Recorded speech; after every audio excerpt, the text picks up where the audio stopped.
pertanyaannya lumayan panjang, Pak. Selamat malam, Pak Esra.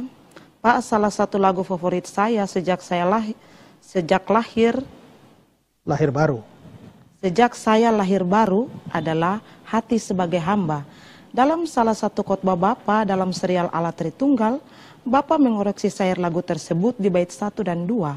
Saat ku datang ke dunia dan saat kembali ke surga. Saya jadi merasa bagaimana gitu. Akhirnya saya mencoba mencari-cari pembenaran atas syair itu. Namun gak ketemu hingga akhirnya saya menemukan bagian firman Tuhan berikut. Pengkhotbah 5 ayat 14. Sebagaimana ia keluar dari kandungan ibunya, demikian juga ia akan pergi. Telanjang seperti ketika ia datang, dan tak diperbolehnya dari jeripayanya satu pun yang dapat dibawa dalam tangannya. Pengkhotbah 5 ayat 15. Ia pun ini pun kemalangan yang menyedihkan. Sebagaimana ia datang, demikian pun ia akan pergi. Dan apakah keuntungannya orang tadi yang telah berlelah-lelah menjaring angin? Mohon penjelasannya, apakah ada masalah dalam penerjemahan dalam ayat ini dari bahasa asli? Ya, ini kan lagu Hati Sebagai Hamba.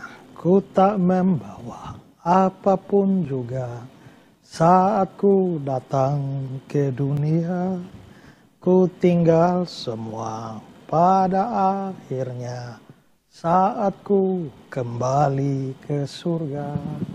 Nah, saya memang mengoreksi dari sisi teologis. Ini bukan sesuatu yang sebenarnya terlalu penting juga, tetapi saya sedang membahas tentang pra-eksistensi Yesus. Sehingga saya mengatakan bahwa dalam pra-eksistensinya, Yesus itu selalu mengucapkan aku datang. Aku datang untuk mencari dan menyelamatkan yang hilang. Aku datang supaya kamu hidup dalam kelimpahan. Anak manusia datang untuk memberikan nyawanya menjadi tebusan bagi orang banyak. Aku datang bukan untuk meniadakan hukum Taurat. Aku datang, aku datang, aku datang. Nah, aku datang itu Yesus sering pakai itu. Yesus jarang sekali atau bahkan dia hanya satu kali saja menyebut aku lahir. Tapi setelah dia bilang aku lahir, dia langsung menyusul aku datang. Itu nampak dalam Yohanes 18 ayat 37. Maka kata Pilatus padanya, jadi engkau adalah raja? Jawab Yesus, engkau mengatakan bahwa aku adalah raja. Untuk itulah aku lahir dan untuk itulah aku datang ke dalam dunia. Jadi Yesus memang pernah gunakan satu kali aku lahir.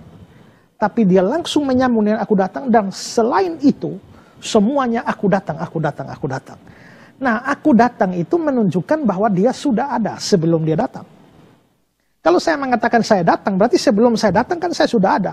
Saya sudah ada, makanya saya bisa mengambil keputusan untuk datang. Saya bisa mengambil tindakan untuk datang. Nah, Yesus itu sebelumnya kan sudah ada di surga, kan dia Allah. Lalu dia memutuskan atau bertindak untuk datang ke dalam dunia. Karena itu dia bilang aku datang. Tapi kalau kita manusia, bagaimana bisa dibilang aku datang? Memang sebelum kita datang, kita ada di mana? Sebelum kita ada di rahim ibu, kita ada di mana? Di surga? Tidak, kita tidak ada di mana-mana. Kita baru ada di situ, di rahim ibu.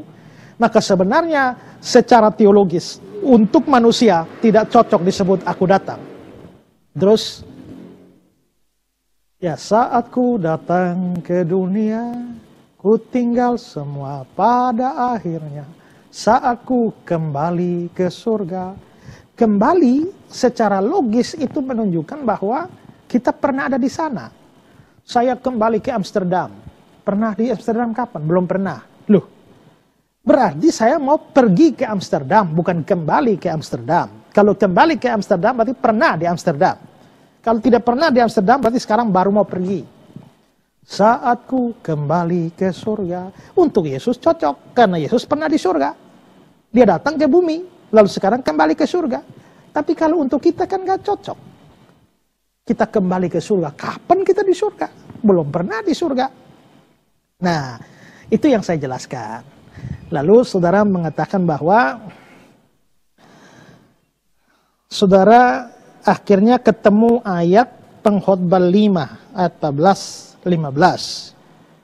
Sebagaimana dia keluar dari kandungan ibunya, demikian juga dia akan pergi. Pergi ini kan mati. Tapi kan bukan bilang kembali atau pulang. Telanjang seperti ketika ia datang. Nah, di sini ini menarik bahwa disebut ia datang. Tapi kalau yang bilang ia pergi kan tidak relevan dengan apa yang saya persoalkan. Kalau pengkhotbah 5:15, sebagaimana ia datang, nah ini masalah. Demikian pun ia akan pergi. Ia pergi ini juga bukan masalah karena menyatakan kepergian bukan kembali. Nah, sekarang bagaimana menjelaskan kata datang? Ya.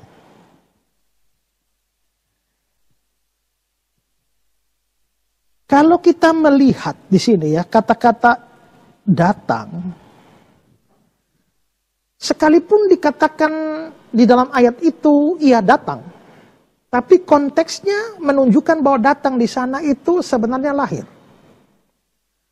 Tahu dari mana? Karena di ayat 14, pengkhotbah pasal 5 yang saudara berikan itu, sebagaimana dia keluar dari kandungan ibunya. Ada kata-kata eksplisit, ia keluar dari kandungan ibunya, berarti lahir, juga dia akan pergi. Telanjang seperti ketika ia datang. Berarti ia datang di situ. Dari konteksnya, ia keluar dari kandungan ibu, berarti datang di situ, itu pasti berarti lahir. Nah, kalau memang dia gunakan kata datang, oke, nggak apa-apa. Tapi karena konteksnya lahir, ya kita mengerti sebagai lahir. Tapi masalahnya dengan lagu yang dinyanyikan itu kan nggak ada konteks yang menunjukkan bahwa itu lahir. Sehingga hanya bilang saatku datang ke dunia. Tidak ada konteks sebelum dan sesudahnya yang menunjukkan bahwa itu dimaksudkan datang itu bermaksud lahir. Sehingga lagu itu bisa disalahpahami. Secara teologis seperti saya mengatakan tadi. Hanya Yesus yang bisa mengatakan demikian. Ya. Analisa yang lebih dalam, kan tadi saya bilang ya, Yesus sering menggunakan kata datang. Kalau Yesus menggunakan kata datang, itu kata Yunani yang dipakai untuk datang, yang dipergunakan oleh Yesus adalah erkomai. Maka misalnya Matius 20:28, sama seperti anak manusia datang bukan untuk dilayani. Ya, kata anak manusia datang, erkomai. Juga Lukas 19:10, sebab anak manusia datang untuk mencari menyelamatkan yang hilang. Juga menggunakan kata Yunani erkomai. Jadi datang itu erkomai. Sedangkan lahir, itu yang tadi saya lihat di Yohanes 18 ayat 37, itu aku lahir, aku datang. Jawab Yesus, engkau mengatakan bahwa aku adalah raja, untuk itulah aku lahir, untuk itulah aku datang. Aku datang pakai erkomai, tapi aku lahir itu pakai, kata lahir itu pakai genao. Jadi lahir itu genao, datang itu adalah erkomai. Itu bahasa Yunani. Nah, sekali lagi, kalau datang erkomai, kalau lahir genao. Nah, kata datang di dalam ayat pengkhotbah yang saudara berikan itu menggunakan kata Ibrani shel. Dan kata Ibrani shel ini kata yang agak sukar diterjemahkan. Dia mungkin hanya muncul sekitar 3 kali, 2 kali di dalam kitab pengkhotbah yang saudara tunjukkan, lalu 1 kali dalam kitab Yunus, kalau saya tidak salah, hanya 3 kali. Dan itu pun agak sukar diterjemahkan kata shel ini. Tapi, kita kan mempunyai Alkitab Perjanjian Lama dalam bahasa Yunani. Namanya Septuaginta. Ini kitab tua dari 200 tahun sebelum Yesus lahir tuh, kitab ini sudah ada. Nah, maka di dalam Septuaginta itu kata-kata Ibrani diterjemahkan ke Yunani. Termasuk pengkhotbah tadi. Nah, pada waktu kitab pengkhotbah itu yang diterjemahkan ke dalam kata atau bahasa Yunani, maka kata shel yang tadi saya bilang sukar diterjemahkan itu, ternyata di dalam teks Septuaginta berbahasa Yunani itu menggunakan kata egenesen. Dan kata egenesen bahasa Yunani, kalau dilihat akar katanya, maka egenesen itu berasal dari kata dasar genao, yang artinya lahir. Ya, maka dengan demikian sebenarnya dalam kitab pengkhotbah itu memang di dalam Alkitab Indonesia diterjemahkan ia datang. Tapi dilihat dari penggunaan kata shel bahasa Ibrani dengan padanan Septuagintanya adalah genao, maka harusnya ayat itu dimengerti sebagai dia lahir dan bukan dia datang. Mungkin Alkitab Indonesia maupun juga bahasa Inggris yang menerjemahkan datang itu sebagai bentuk figuratif saja daripada kelahiran. Tapi bukan secara teologis, sungguh-sungguh sebagai sebuah kedatangan yang bermakna pra-eksistensi seperti yang Kristus pakai.